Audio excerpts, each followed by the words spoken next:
عليكم ورحمة الله وبركاته. بسم الله الرحمن الرحيم.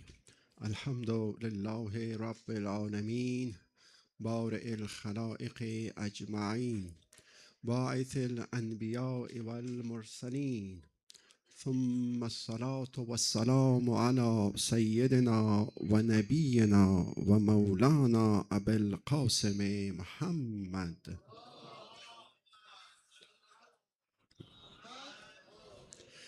وعلى آله وصحبه منتجبين. قال إمام حسين عليه الصلاة والسلام: إنما خرجت لطلب الإصلاح في أمة جدي صلى الله عليه وآله وسلم، وأريد أن آمر بالمعروف وأنهى عن المنكر وأسير بسيرة جدي وأبي علي ابن أبي طالب.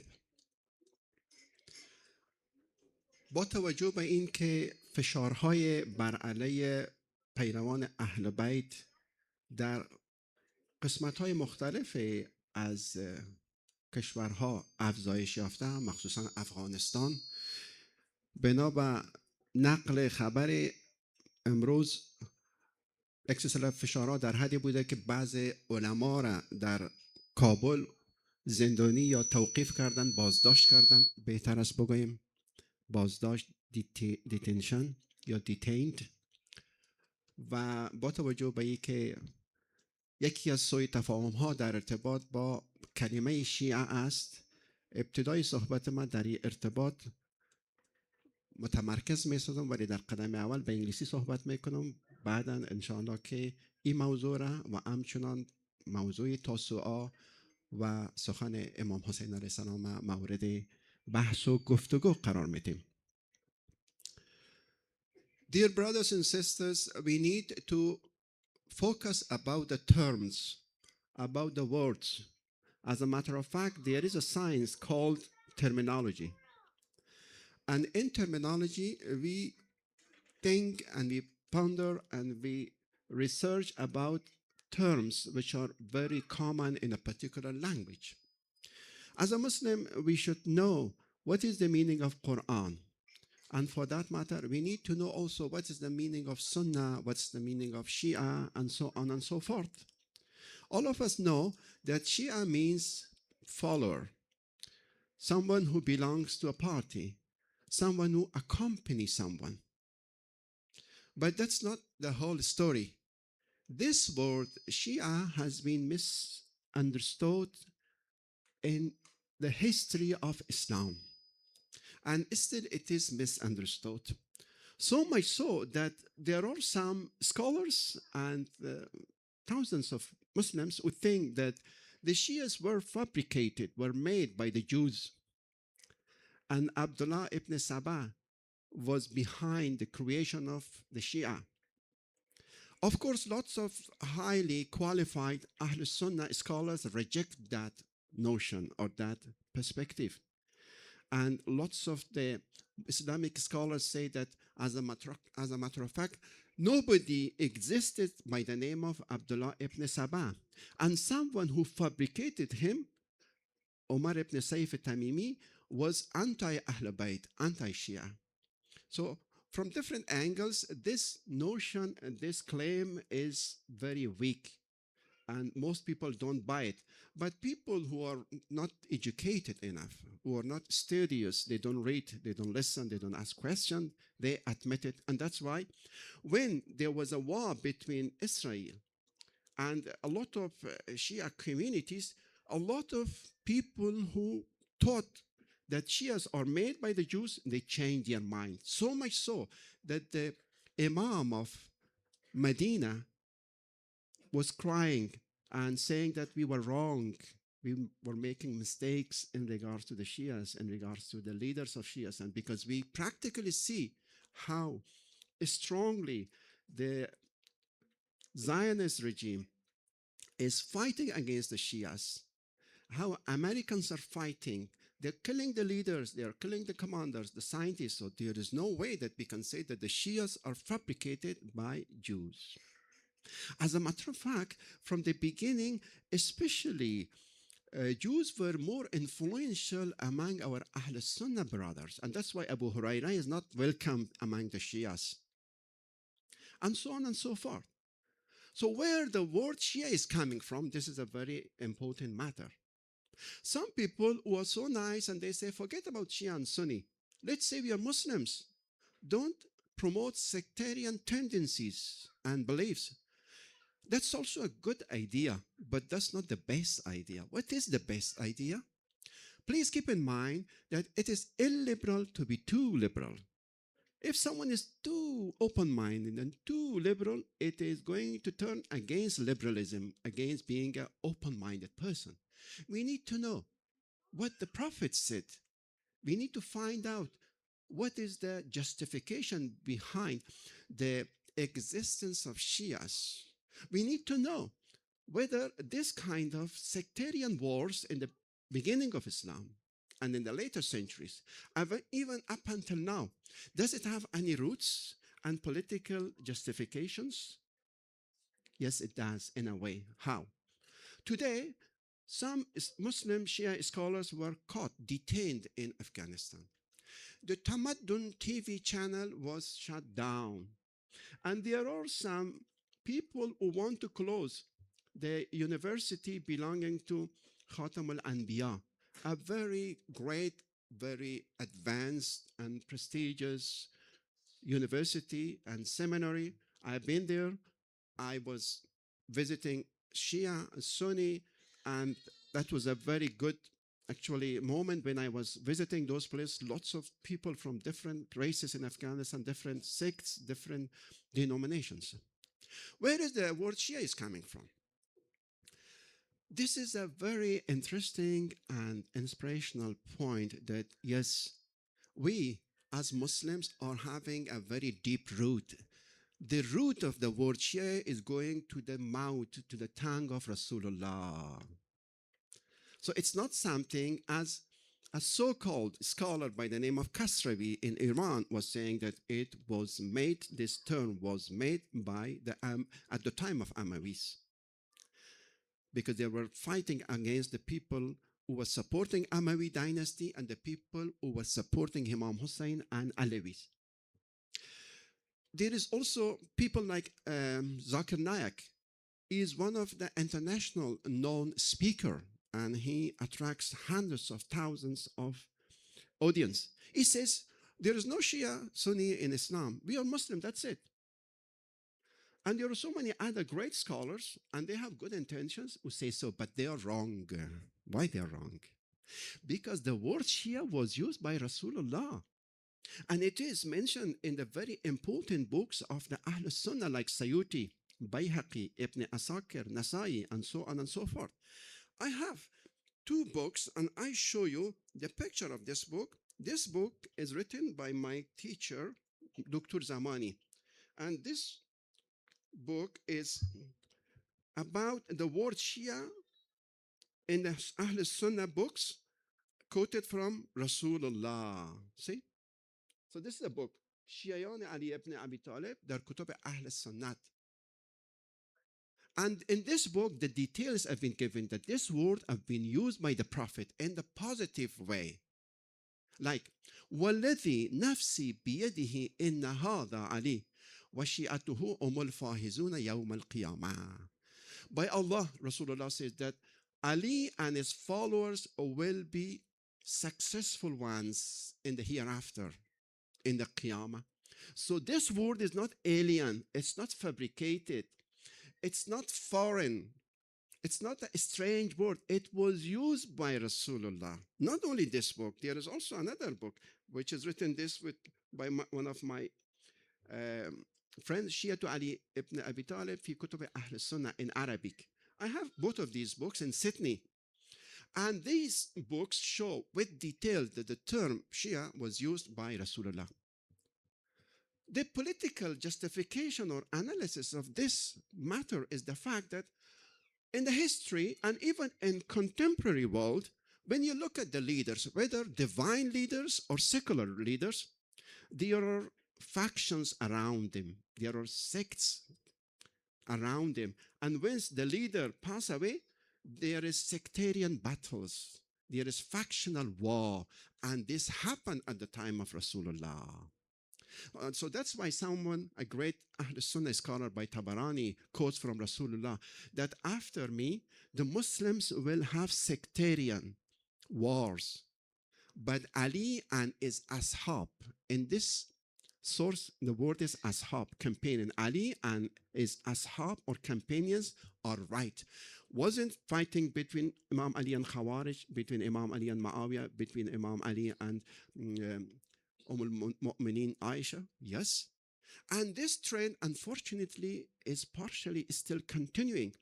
A communist leader from Afghanistan was interviewed by Cactus TV channel by the name of Wadan, a friend of the communist leader, Dr. Najib. And he said that only in Parcham party, there were, in the Communist Party of Afghanistan, there were 12 factions. Imagine, in one party, there is 12 factions. The same is in all parties, even associations, even governments. And once the leader passes away, these companions, these followers have a factional war. Of course, the more we listen to a prophet, the less differences we have. But because there is a personal interference, because there are personal tendencies and interests, and even sometimes someone may have a good intention, I don't talk about the intentions, but the action brought differences and confrontation and wars.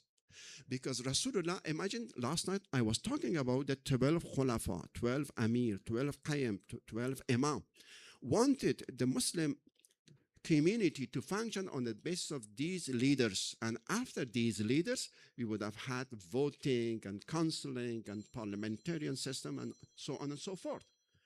But without establishing a stable government, a kind of counseling, a kind of election, which was not a very, very successful election.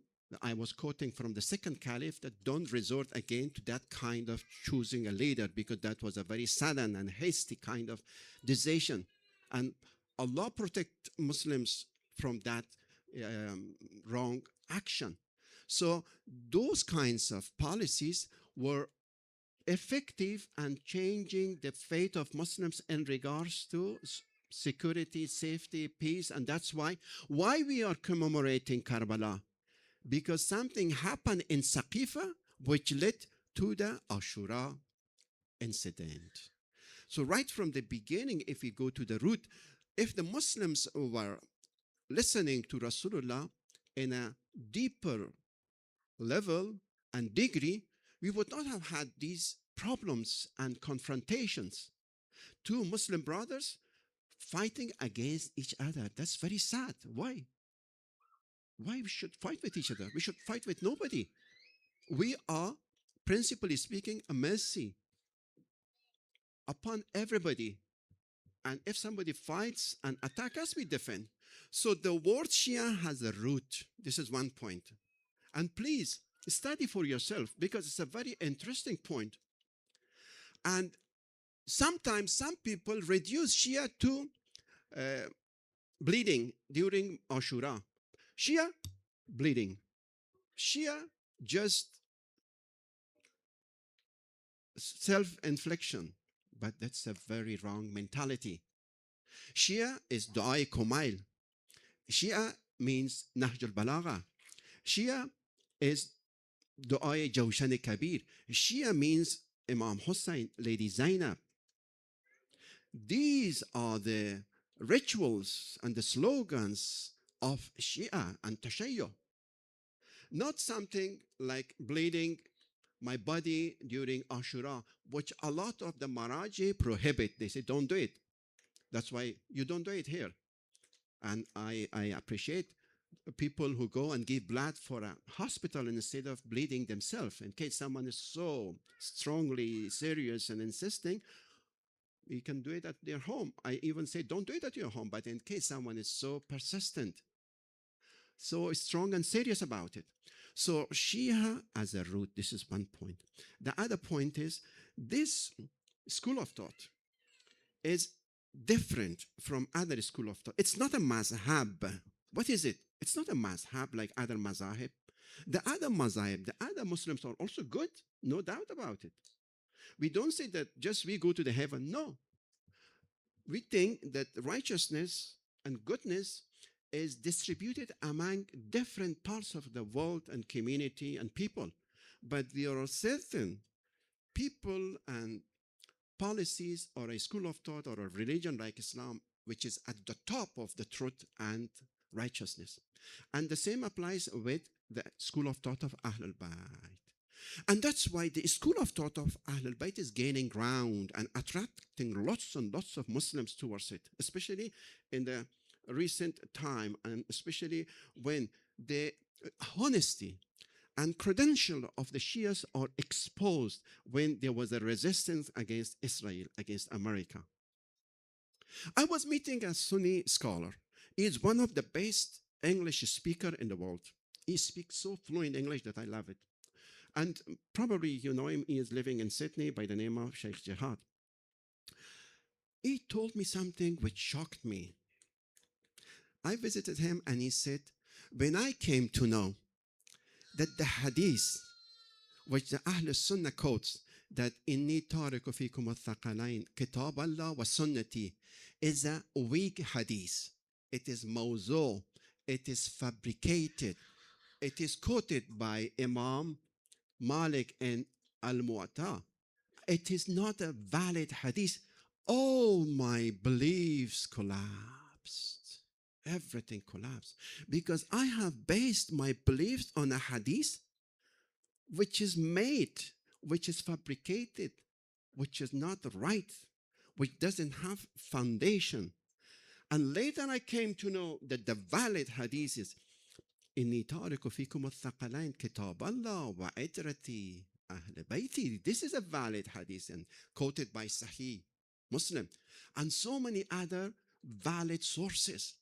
So imagine Ahl Sunnah brother is saying that my belief was actually collapsing because I based my whole mazhab on something which doesn't have foundation. And now he is teaching and preaching the school of thought of Ahlul Bayt. I have met lots of them. I have come across a lot of them. The son of the most important Ahlul Sunnah scholar, Sheikh Qarzawi's son, who is highly educated. And Sheikh Qarzawi is at the top of the Ahlul Sunnah scholars in the world. His son, who was going to take his position, became Shia because of these kinds of roots and studying and reading and having contact and discourse with the Ahlul Bayt follower. And that's why when we talk about the fact that Shia is not a mazhab, so what is it? It's a direct continuation of the seerah of Rasulullah. I have the reasons for that, but I can't go to details because it takes time. Because that's why our Imam say, my father from his father, from his father, from his father, from Rasulullah quotes. Nobody can say something like that. That's why the spirit of the saying of the Imams is very similar to the sayings of Rasulullah. That's why they say we all are the same nur, light. Our first is Muhammad, our middle is Muhammad, our last is Muhammad.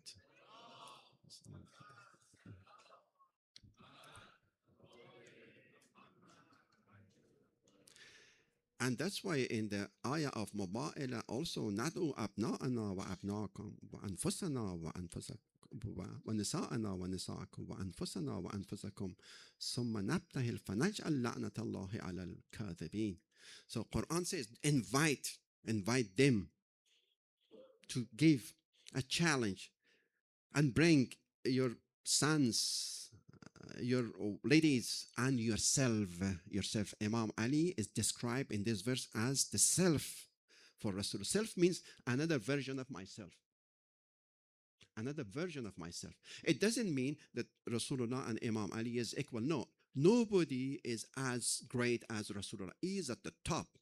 Nobody. But in regards to righteousness, in regards to the goodness, in regards to efficiency and so many other things, Imam Ali is the closest person to Rasulullah. And that's why Quran says, Anfusana, the other version of Rasulullah.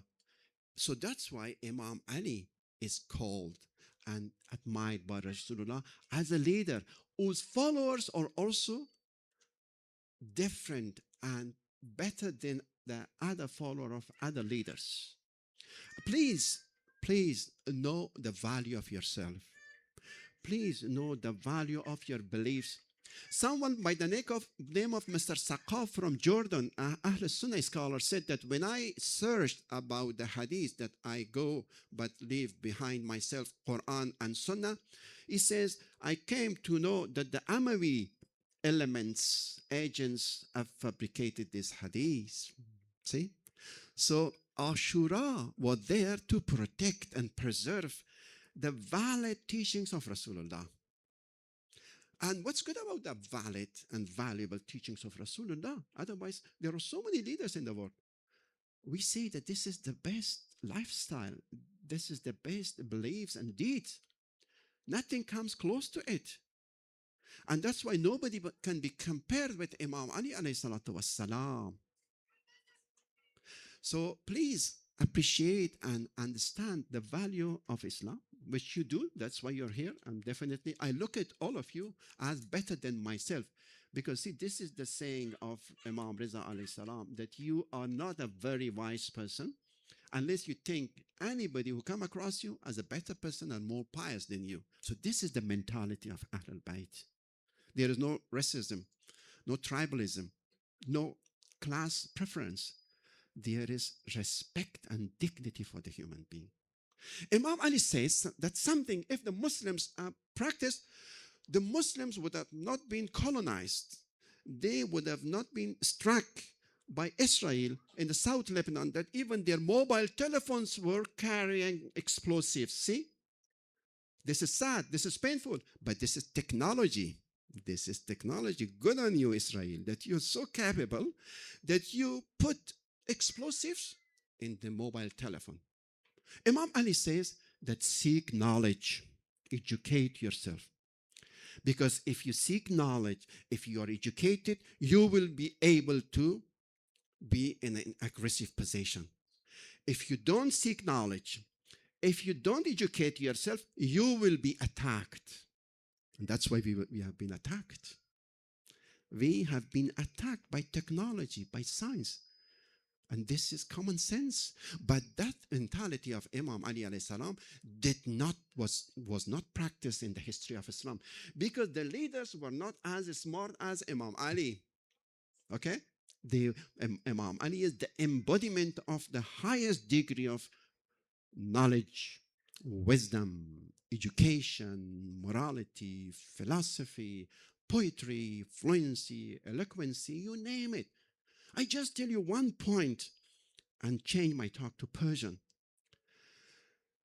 George Jordan, a Christian lawyer, a very great man, expert in international literature. He knows about the literature of France and Russia and Arabic, English. A very great man. He compares between the letter of Imam Ali to Malik Ashtar in Nahj al-Balagha, and he compares it with the Human Rights Charter. Universal Human Charter is a very progressive and advanced piece of writing which is advocating human rights, freedom of conscience, freedom of speech, freedom of worshiping, freedom of assembly. This Christian writer says Imam Ali's letter to Malik Ashtar in Nahj al-Balagha is better than Human Rights Charter on the basis of 4 reasons. You know it? Those who don't know it, Google it. It is published in the book called Voice of Human Justice. So imagine you're coming from this glorious, magnificent background, which we challenge international legacy in regards to human rights. And this is the position of ours, that we need to be united, educated. We need to know about our beliefs and our leaders. And by doing so, inshallah, we enlighten those who are ignorant about these facts and values. Sallu ala Muhammad wa ala Muhammad.